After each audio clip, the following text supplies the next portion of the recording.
Hey cats, what's happening? That time of year again, I can always hear this sound all the way in the house when they're cutting the corn.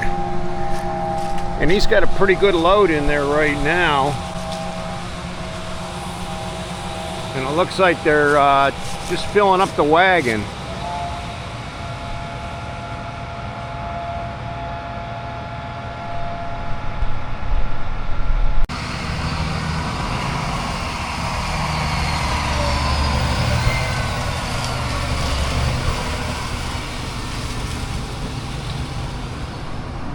So to save time, they bring the tractor and the wagon around, and when he gets his hopper loaded, they dump it right into the wagon, and that way the machine doesn't have to go all the way back to the farm to unload, and he can just keep right on cutting.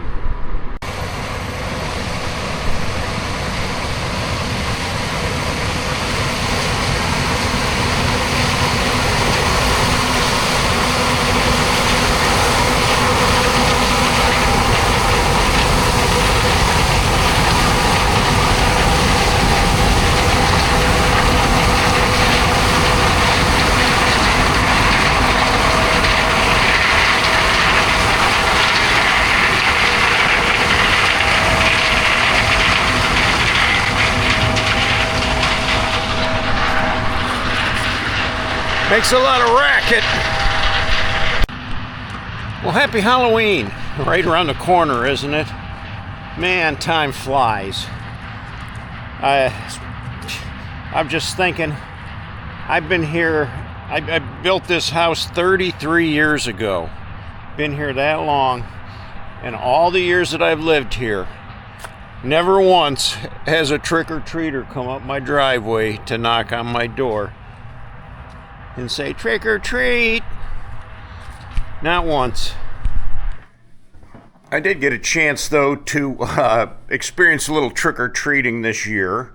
Some friends of mine invited me down to their neighborhood where they had trick-or-treating, and they had a pizza party.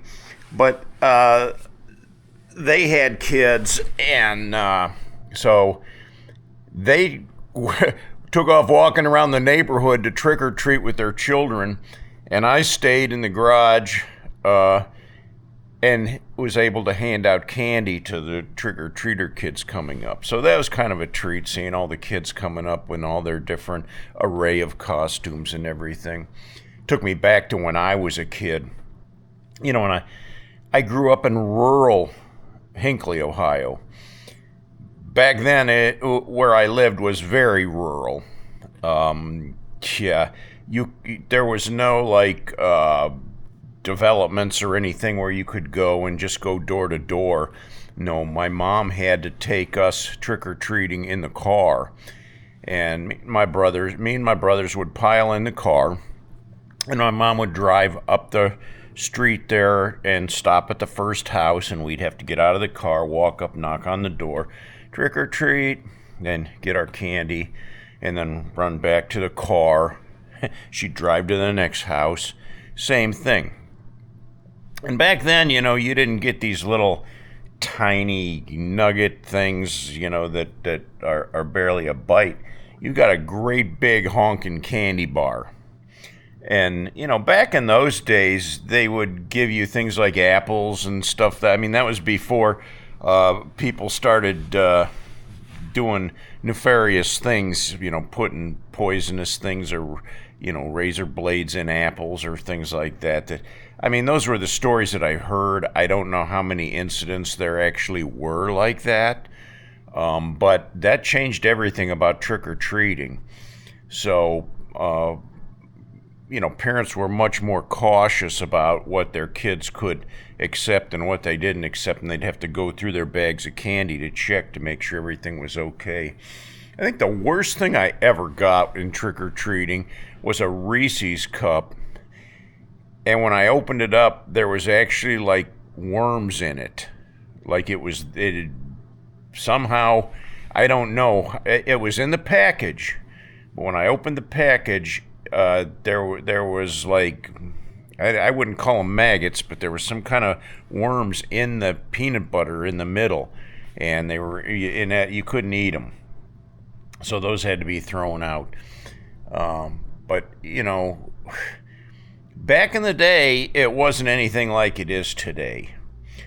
Uh, the one house that we went to, my mom would take us up and pull in the driveway, and it was a little old lady.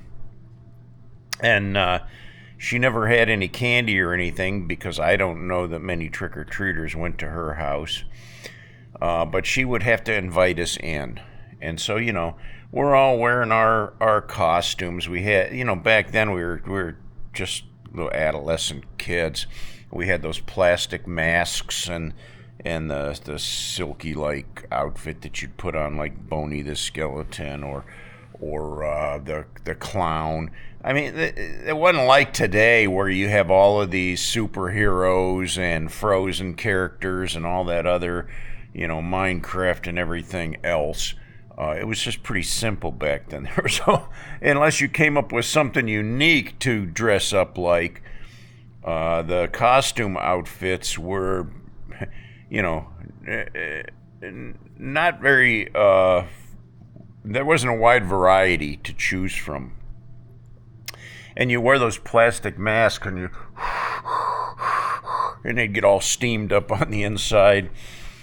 But we'd go to this lady's house, and she didn't have candy or anything, and she'd say, "Oh, look at you boys, give us the whole thing, and then she'd say, "Come in, sit down. Well, we're trick-or-treating. We want to go knock door to door. We want to get bags of candy," but we had to be cordial to this little old lady. She went to our church. We went to the Baptist church, and so she was a friend of my mother's from the church.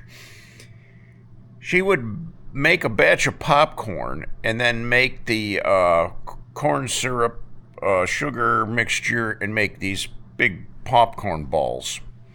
And then she'd wrap them up in wax paper and give each one of us a great big, they were like the size of a softball, popcorn balls, which were really delicious. But we were probably there at her house for a good 45 minutes before we could go back out and finish our trick-or-treating. So as kids, we were kind of like, let's go. We don't want to sit here all day. But anyway, it made that little old lady very, very happy that we were there. And she just enjoyed serving us with her popcorn balls. And I'll tell you, the popcorn balls were good. I've often thought about making those one day, but what would I do? I try to stay away from the sugar, and those are a lot of sugar on popcorn, and I ended up with this whole batch of popcorn balls. I'd have to figure out how to give them away to the neighbors or something, because I wouldn't want to eat them all by myself, but I would enjoy eating a popcorn ball again, especially a homemade one. I think you might be able to find them in the store. I don't know, I haven't looked in a long time, but I'm sure if you went around you could probably find them. Anyway, that was, way back in the 60s, probably the late 60s, yeah, when, that would happen.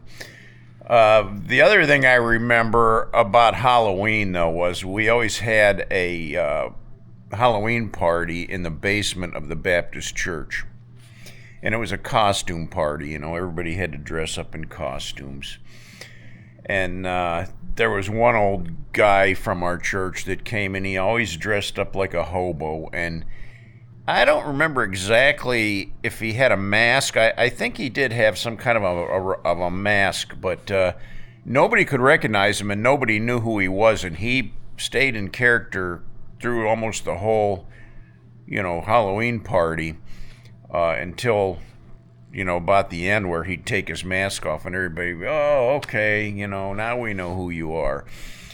But one year, my mom had this ingenious idea to dress me up like a cornstalk.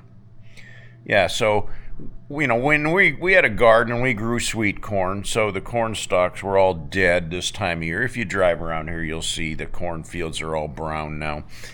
And I cut, I don't know, maybe a dozen corn stalks and brought them over to the house. And my mom and we kind of like tied them all together with some string. and then those corn stalks were wrapped around me and tied, and then I'd have to shuffle along, and I looked like a walking, shock of corn. And so, we got to the church Halloween party, and, I didn't wear that into the church basement, but we carried the bundle of corn stalks in there. And then when we got in the basement, I wrapped them around me and I stood in the corner. Well, nobody knew the wiser. They just thought I was one of those Halloween decorations in the corner of the church there. And everybody would walk by me, and I just stood there real still, just watching everything through the leaves, And then they did the costume judging, and all the kids lined up, and I went shuffling out, with my shock of corn, and everybody was, "Oh, we thought that was a decoration. We didn't even know there was somebody in there." Now, whether they were just playing me or not, I don't know, but I felt pretty unique, and it wasn't the greatest costume to be stuck in either, because my movement was very limited in that thing, and I couldn't wait to take that thing off of me so I could actually move around. One of the other things I remembered about those Halloween parties was they always did bobbing for apples. And I don't know if you ever did that or not, but they'd get one of those big galvanized tubs, and they'd fill it up with water, and then they'd maybe put a dozen apples in there, and the apples would float on the top. And you'd have to get down on your hands and knees, and without using your hands, you had to stick your head down in the water and try to get one of the apples in your mouth. And, of course, you'd be, dunking your face in the water trying to get an apple, and they'd all float this way and that way, and they were really hard to get a hold of. The trick was, you had to, somehow hold the apple in your mouth without biting it, and plunge your head all the way to the bottom of the barrel where you could get your teeth into the apple and come up with the apple in your mouth. So, yeah, you pretty much had to hold your breath, go underwater, and then you could get the apple. So there was only a few people that could actually do that. It was real tricky. I don't remember that I was ever able to do that or not, but some of the people were. Yeah, those were good times back then.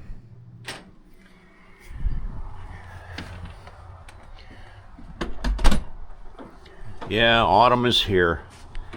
The leaves have all turned now. Soon they'll be falling, dropping on the ground. I always went camping this time of year, but this year, this fall, has been very, very cold and wet, so it wasn't very good for camping. Val and I went camping around Halloween years ago. And the interesting thing is, when you go camping at the campgrounds this time of year, it's pretty special, and it's actually really a popular time for people to go camping. They'll decorate their campsites up with Halloween stuff. The one campground that we saw, there were all like zombies. They did like mannequins and had them like, tied up to trees and stuff, and it looked like their whole campsite was full of zombies. Another campsite, they had like a big kettle or a cauldron, and they must have put dry ice in there because the smoke was coming out of it, and they were dressed up like witches, like they were stirring the pot there. And that was pretty cool. And they have all of the pumpkins set out and all the lights, and some of them had like laser light things on their campsites and stuff. So it was really fun, just to walk around the campground and see all the different people. And they do trick-or-treating too. If you walked up and said trick-or-treat, they'd had a bowl of candy there or something for you. But no camping this year. I have already winterized my Hemi, and I'm glad I did, because I got down below freezing last night. It's a little chilly yet this morning, but I'm going to get my tractor and trailer out and I'm going to cut some more firewood. I've been going through the firewood already this year, and it's not even through October. So I have been gathering. I still got quite a bit up there on the front porch that'll last me a couple more months, but I also have this stack here, and then I started a second row over here, so I'm going to add to that, and I should be able to have another cord and a half over here before winter hits, and then things really go sour for the rest of the season. Well, cats, thanks for joining me on this beautiful autumn day, and I really appreciate your support, your subscriptions, and your likes. You guys are great. Until next time, I'll catch y'all later.